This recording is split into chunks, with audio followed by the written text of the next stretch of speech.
Okay, so there's a couple of choking attacks that we're going to deal with.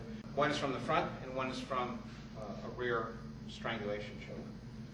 The first choke, this sort of front choke like this, we tend to think about people that are super angry or enraged. And there's a lot of forward momentum. A lot of times in these courses, we end up teaching a choke that looks like this, like I'm choking. It's sort of like standing like this, and this isn't actually a choke. A real choke from the front involves motion and involves a lot of emotion. So come forward a little bit, I'm going to choke you. So a lot of times there's a real rush, there's like a lot of anger, and there's an impact as the choke comes. So that's the way we're going to practice this.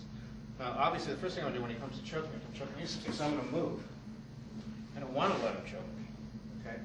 If for some reason I'm late, I'm going to use the exact same method to turn off the line as if I were on time. I'm only going to change it slightly.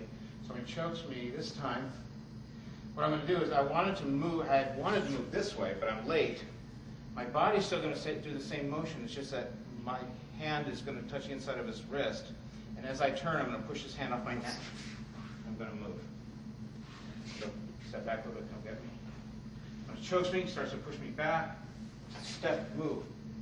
Okay, so this time when you come and push and choke me, go ahead and let your forward motion take you forward. So this time he chokes, starts to push me back, I step, and then he steps in front of me.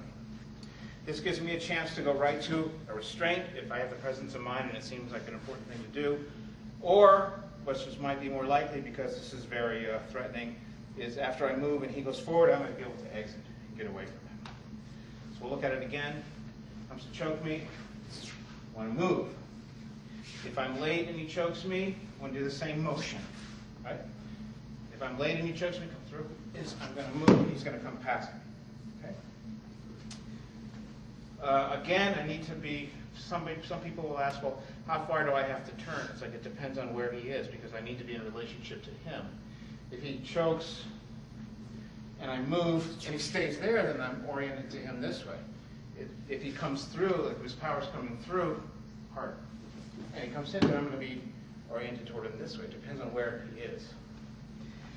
It's not about following certain rules about how many degrees of angle I need to be relative to him. It has to do with being connected to him and being able to form a communication alliance with him, which requires me to stay connected. Even though he's tried to hurt me, I've broken off whatever the attack was, but I need to re-engage him in some sort of communication. So one more time, he comes to choke me, push me back, I move, and carries him forward.